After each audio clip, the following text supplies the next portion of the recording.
But இது வந்து எனக்கு பிரச்சனையே குடுக்கல. இத நான் ஆப்பரேட் பண்ணணுமா?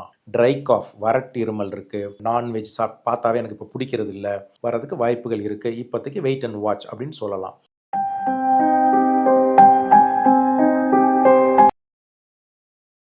வணக்கம். நம்ம இங்க பார்க்க போற வீடியோ தலைப்பு சைலன்ட் கால் ஸ்டோன். அதாவது அமைதியா இருக்கக்கூடிய பித்தப்பை கல். இத வந்து ஆப்பரேட் பண்ணணுமா? வேண்டாமா? அப்படிங்கிறது இப்ப கொஸ்டின். ஓகே. இப்ப பித்தப்பை கல்லுங்கிறது ரொம்ப காமன் ஆயிட்டே வருது. ஏன்னா, எல்லாரும் வெயிட் போடுது, சாப்பாடு, லைஃப் ஸ்டைல் இதனால இந்த பித்தப்பை கல்லுங்கிற வியாதிங்கிறது ரொம்ப ஜாஸ்தி ஆயிட்டே வரனால, பட் இது வந்து எனக்கு பிரச்சனையே குடுக்கல. இத நான் ஆப்பரேட் பண்ணணுமா? அப்படிங்கிறத முதல்ல புரிஞ்சுக்கணும். முதல்ல வந்து இது பிரச்சனை வந்து உங்களுக்கு வந்து வலிச்சா தான் பிரச்சனை அப்படின்னு நெறைய பேர் நெனச்சுக்கிட்டு இருக்காங்க. வலி இல்லாட்டாலும் அது வந்து ஒரு கால் ஸ்டோன் ப்ராப்ளத்தா இருக்கலாம். என்னலாம் இருக்கலாம்? வயிறு கொஞ்சம் சாப்பிட்டா ஃபுல் ஆகுது, நெஞ்செரிச்சல் இருக்கு, ட்ரை காஃப் வறட்டு இருமல் இருக்கு, எனக்கு வந்து ஏப்பமா வருது, கொஞ்சம் சாப்பிட்டாலும் வயிறு ஃபுல் ஆயிருது. இது மாரி எனக்கு வந்து இப்போ அ நான்வெஜ் பார்த்தாவே எனக்கு இப்போ புடிக்கிறது இல்ல. இல்ல ஆயில் ஐட்டம்லாம் நம்ம குறைச்சிக்கிட்டே வரேன். பஜ்ஜிலாம் இப்ப நான் சாப்பிடுறதில்ல. இது எல்லாமே பித்தப்பையோட அறிகுறியா இருக்கலாம். பித்தப்பை கல்லோட அறிகுறியா இருக்கலாம். ஸோ வலி இல்ல, அதனால எனக்கு ஒண்ணும் அது பிரச்சனை பண்ணலன்னு அப்படி நினைக்கிறது முதல்ல தப்பு. இத ஃபர்ஸ்ட்டு நம்ம கிளியரா புரிஞ்சுக்கணும். அடுத்த பாயிண்ட் வந்து ஒரு பித்தப்பையில கல்லுன்னு பார்த்துட்டாவே, நம்ம வந்து பேஷண்ட்ட மென்டலி ப்ரிப்பேர் பண்ணிக்கணும். அதாவது உங்களுக்கு பிரச்சனை இல்ல.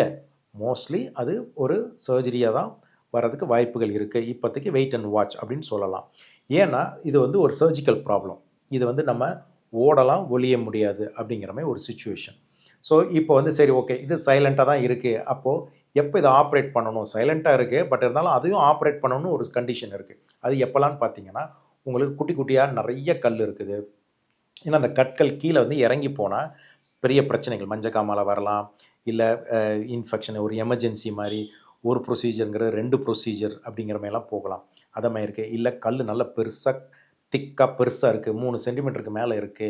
அப்படின்னா அந்த கல்லு கண்டிப்பா கரைய போறதில்ல. இது பிரச்சனை குடுக்க தான் செய்யும். நாளைக்கோ, என்னைக்கோ. ஸோ அப்பவும் ஆப்பரேஷன பத்தி யோசித்து வச்சுக்கலாம். 3வது வந்து இப்போ நோய் எதிர்ப்பு சக்தி அப்படிம்பாங்க. அது இல்லாத ஆட்கள். இப்போ ஒரு இம்யூனோ காம்ப்ரமைஸ் ஸ்டேட் அப்படின்னு சொல்லலாம். இப்போ என்னன்னா ஒரு அன்கண்ட்ரோல்டு சுகர் இருக்கு. நல்லா அனீமிக்கா இருக்காங்க. கேன்சருக்கான ட்ரீட்மெண்ட்லாம் எடுத்துக்கிட்டு இருக்காங்க. அப்போ அவங்களுக்கு வந்து ஒரு இந்த நோய் எதிர்ப்பு சக்திங்கிறது ரொம்ப கம்மியா இருக்கும்போது, இந்த பித்தப்பை பிரச்சனைய உண்டாக்கும் அப்படின்னா, அப்பவும் ஆப்பரேட் பண்ணலாம். இல்ல அந்த பித்தம் இறங்கி வர்ற பாதை, இந்த இன்ட்ராஹெப்பாட்டிக் ராடிக்கல்ஸ்ம்பாங்க. இல்லன்னா சிபிடி அப்படிம்பாங்க. அது வந்து டயலேட்டா இருக்கு, பெருசா இருக்கு அப்படின்னாலும், ஆப்பரேஷன் உடனே பண்ற மாரி இருக்கலாம். ஆ இப்போ சிலருக்கு பார்த்தீங்கன்னா, சிக்கிள் செல் அனீமியாம்பாங்க. அவங்களுக்கெல்லாம் வந்து பார்த்தீங்கன்னா, இதுக்கு சைலன்ட் ஸ்டோனா இருந்தாலும், இத ஆப்பரேட் பண்றது தான் நல்லது. பாலிப் இருக்கு. இப்போ கல் இருக்குது. அதோட சேர்ந்து எனக்கு பாலிப்பும் வந்துடுச்சு. நான் ஒரு 1 சென்டிமீட்டருக்கு மேல பாலிப் இருக்கு. ஒர்க்குக்காக இப்போ ஒரு இப்போ இங்கேருந்து ஒரு வெளிநாட்ல போய் வேலை பார்க்க போறாங்க. இல்ல பெஸ்ட் எக்ஸாம்பிளா சொல்லணும்னா, இப்போ ஒரு பைலட் இருக்கிறாரு. பைலட்டுக்கு வந்து இப்போ கால் ஸ்டோன் இருந்ததுன்னா, சைலன்ட் பிரச்சனையே பண்ணாட்டாலும், அவங்கள வந்து அந்த ஒர்க்குக்கு எடுக்க மாட்டாங்க. ஏன்னா, சடனா ஏதாவது ஒரு பெயின் வருது. ஒரு பறந்துகிட்டு இருக்கும்போது அது மாரிலாம் பெயின் வந்ததுன்னா, அதேமாரி வெளிநாட்ல போய் வேலை பார்க்க போய் சேர்ந்த உடனே அவருக்கு கல் வலி வந்து, அப்புறம் அவரு லீவ் போட்டாரு அப்படின்னா, அவங்களுக்கு செலவு ப்ளஸ் டைம் இதெல்லாம் பார்க்கும் பொழுது, அதுக்காகவும் ஆப்பரேட் பண்ற மாதிரி இருக்கும். இல்ல குவாலிட்டி ஆஃப் லைஃப். இப்ப இதெல்லாம் பார்த்தா நெறைய பேர் என்னத்தையாவது YouTubeல இதெல்லாம் பார்த்துட்டு, ஐய்யயோ! அது சாப்பிடக்கூடாது, இது சாப்பிடக்கூடாது, அப்படி இருக்கணும், இப்படி இருக்கணும். குவாலிட்டி ஆஃப் லைஃப் இல்ல. பயம், ஐய்யயோ! எனக்கு வலி வந்துருமா? அப்படி இப்படின்னு பயந்துகிட்டே இருக்கிறாங்க.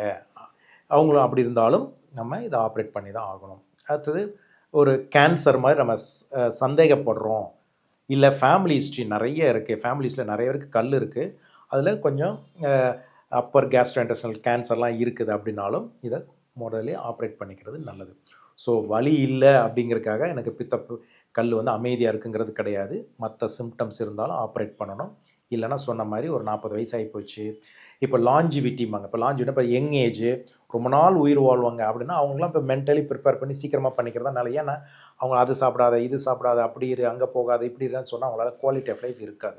ஸோ அதனாலயும் இது வந்து பித்தப்பை கல்லுங்கிறது ஒரு சர்ஜிக்கல் ப்ராப்ளம்.